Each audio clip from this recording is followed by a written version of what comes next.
Olá pessoas, tudo bem com vocês? Espero que sim. Nosso assunto dessa aula é sociedade civil. A gente ouve bastante esse termo por aí e hoje a ideia é a gente entender o conceito fundamental e também a visão de alguns autores sobre essa questão. Galera, o conceito fundamental de sociedade civil para a gente entender é essa aqui, ó.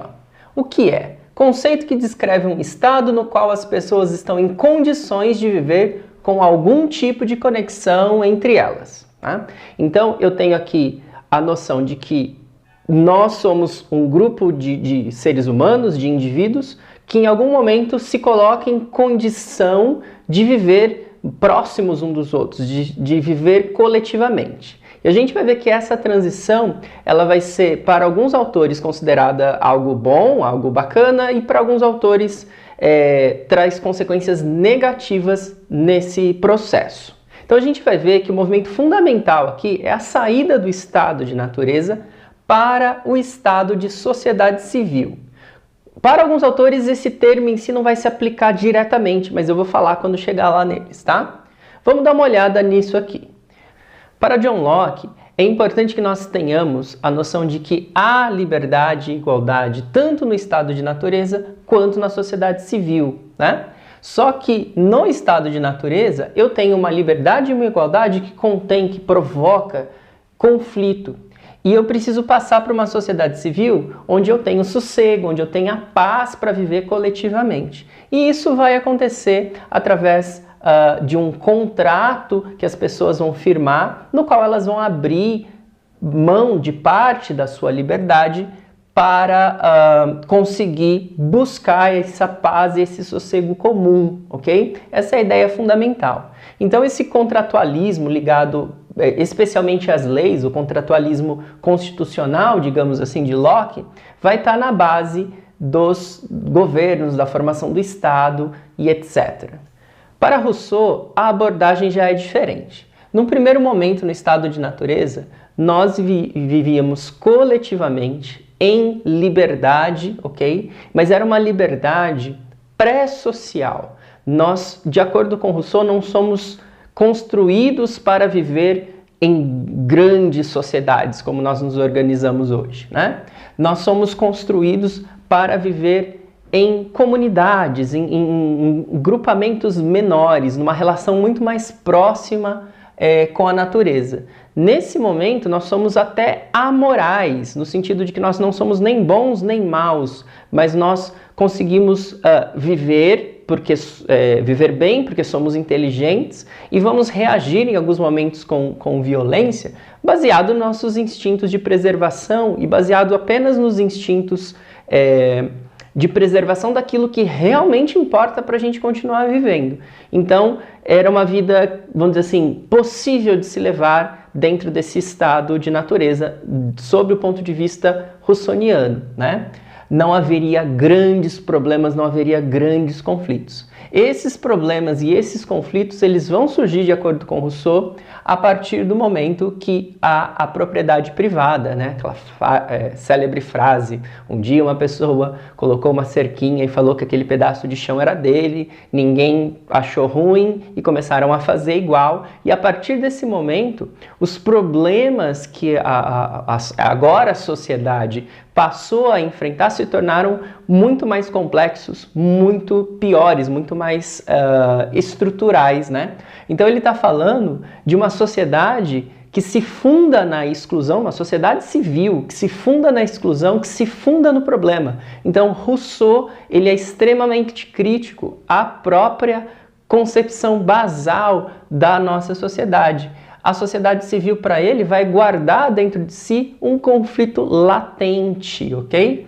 E o que o contrato social de Rousseau propõe fazer não é voltar para esse estado de natureza, porque ele considera isso muito, muito difícil, pouco provável de acontecer, mas ele propõe um contrato que construa uma liberdade efetiva, uma sociedade que mitigue os grilhões sobre os quais nós estamos amarrados, né? Pelos quais nós estamos amarrados desde o momento da criação da propriedade privada. Como vocês vão ver, Rousseau é uma influência muito grande para Marx e Engels, mas já já a gente chega lá, ok? Antes disso, vamos dar uma olhada aqui em dois grandes filósofos, Kant e Hegel, começando por Kant. Aqui, pessoas, falar sobre estado de natureza já não é um termo muito correto, mas quando eu falar aqui estado de natureza, vamos entender como conceitos fundamentais que nós precisamos desenvolver, que nós precisamos ter na nossa realidade para conseguir viver racionalmente de acordo com cada um deles, né? Então, em Kant, esse conceito fundamental, esse estado de natureza, é o exercício da razão. É uma busca constante, é um exercício que nós precisamos fazer sempre, individualmente, enquanto sociedade. Então, esse é o chão. Para que haja a construção dessa busca constante da razão, Kant vai falar que é possível, que é necessário haver uma pressão externa, pública e legal por sobre o grupo de pessoas que vai se colocar como interessados em viver numa sociedade civil.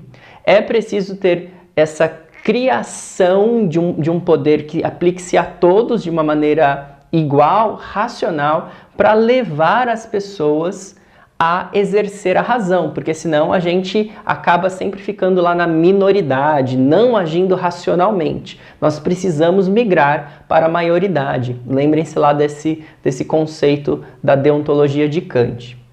Bom, e a sociedade civil, então, resultante desse processo, é uma sociedade que vai estimular a equalização entre aquilo que nós temos vontade de fazer e aquilo que nós devemos fazer. Então a sociedade civil ela é sempre essa busca. Eu preciso querer aquilo que eu devo fazer. Isso é fundamental em Kant, né?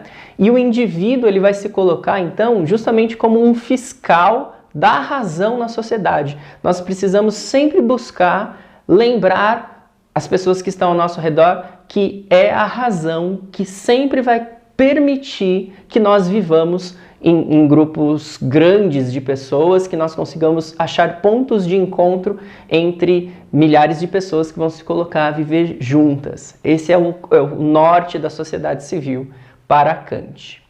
Bom, já em Hegel, falar do estado de natureza aqui também não faz sentido, ele não está trazendo essa discussão, né, com esses termos, inclusive porque esse estado inicial do homem, ele já chama de sociedade civil. A sociedade civil é um meio termo entre a família e o Estado, é mais ou menos essa ideia, né? A sociedade civil, para ele, é o momento no qual nós trazemos a razão como um sistema necessário para a organização da vida coletiva, que é diferente da família. A família, para Hegel, opera com um repertório de valores ali que não é racional. E quando nós conseguimos operar racionalmente fora da família, esse estado que antecede esse estado de coisas, desculpa, que antecede o Estado enquanto instituição, já é sociedade civil. E ele vai dizer que isso tem uma conexão direta ao regramento da vida econômica, né? A família ela não vai se bastar em si, a gente vai precisar negociar com outras famílias, com outros grupos para obter coisas para viver, e esse processo obriga que as pessoas transitem de uma racionalidade mais emotiva ali, de uma relação mais emotiva dentro da família, para uma racionalidade mais objetiva. Isso para o Hegel já é a sociedade civil, né? E essa sociedade civil, ela vai dar origem ao Estado, ou seja, o Estado em si, a organização dos Estados, é a majoração dessa racionalidade, né? É o momento onde o indivíduo ele sai do particular ali da família e consegue ter uma visão macrocósmica, consegue ter uma visão do universal, e esse movimento de ascensão dialética é muito importante no pensamento hegeliano. Bom, muito desse pensamento hegeliano, junto com o pensamento de Rousseau, vai inspirar a visão de Marx e Engels para a sociedade civil. Aqui para eles, né, esse estado de natureza, eles vão para uma análise objetiva, e aí bastante próxima da de Rousseau. A sociedade civil é o que existe na prática. O que existe na prática é a nossa organização familiar, é a nossa organização do nosso dia a dia sobre um ponto de vista mais prático e que circula tudo que a gente de fato precisa. É uma organização mais comunitária. Nós, fundamentalmente, por exemplo, nós não precisamos pensar todo momento do nosso dia que nós somos brasileiros, por exemplo.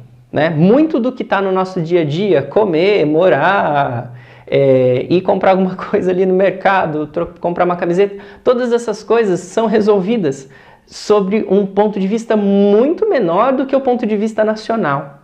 Né? E é isso que existe, é isso que importa. Eu já brinquei muitas vezes com vocês, né? O Brasil não existe, o que existe é aqui, nossa cidade, né? O que existe são as pessoas que estão aqui. Né? O Brasil, ele é apenas uma ideia, e é isso que eles estão falando, né?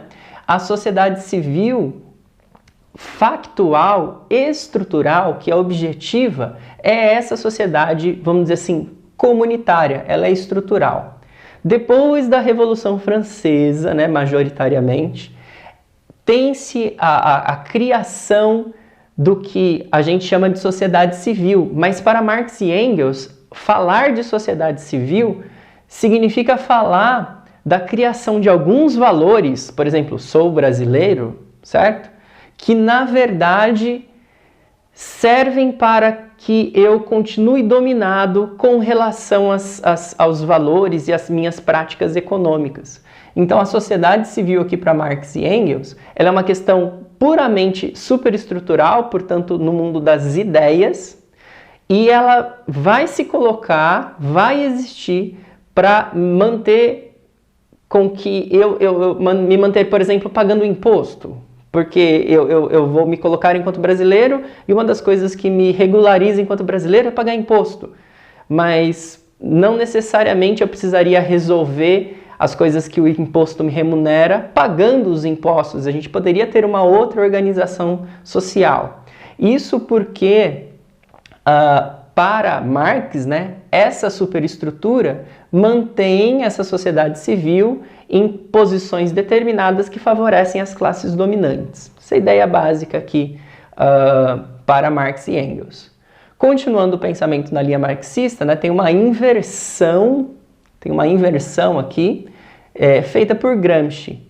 Essa sociedade civil superestrutural, bem nessa linha marxista, Gramsci vai dizer que é o local de criação das ideologias. Essas ideologias vão formar a sociedade civil. A sociedade civil, então, vai ser formada nas igrejas, nas escolas, nos sindicatos, enfim, todas as instituições que existem, e elas vão conformar um sistema no qual parte da sociedade vai ser dominada. Né? Se alguém desse sistema sai das ideias dominantes que estão sendo articuladas dentro dessas instituições, a sociedade tem um outro braço, que ele chama de sociedade política, que é um braço violento. E aí a sociedade vai poder usar, por exemplo, o poder de polícia. Essa sociedade dominante vai poder usar o poder de polícia, a violência, contra essa sociedade civil, se essa sociedade civil for ousada demais e tentar falar de uma ideologia que não convém a ela, né? Bom, e aí acaba-se que inverte aqui. Gramsci vai trazer uma noção de que os movimentos de conflito dentro da sociedade civil, eles se dão muito mais numa esfera cultural do que Marx e Engels falava, que os movimentos da sociedade civil acontecem na esfera da produção, na esfera objetiva. Isso vai acontecer a partir dos anos 50, 60, majoritariamente, no Ocidente, e é por isso que dentro da noção de sociedade civil hoje, nós temos, talvez até de uma maneira mais especial, mais importante, a ideia de que os estudantes são agentes revolucionários muito mais do que os trabalhadores. Quando eu penso que os trabalhadores precisam se unir para mudar a sociedade, né, a ideia da revolução marxista, digamos assim, eu estou falando de uma organização pelo estômago, digamos assim, pelas coisas que a gente realmente precisa para viver, pelo trabalho. E quando eu falo que o estudante, que o jovem, por exemplo, ele é importante para a mudança social, eu estou pensando numa esfera muito mais gramsciana aqui, de que essa transformação se dá primeiramente nas ideias. Tudo isso dentro da sociedade civil, que é o nosso assunto. Tudo bem, gente? Muito obrigado e um abraço.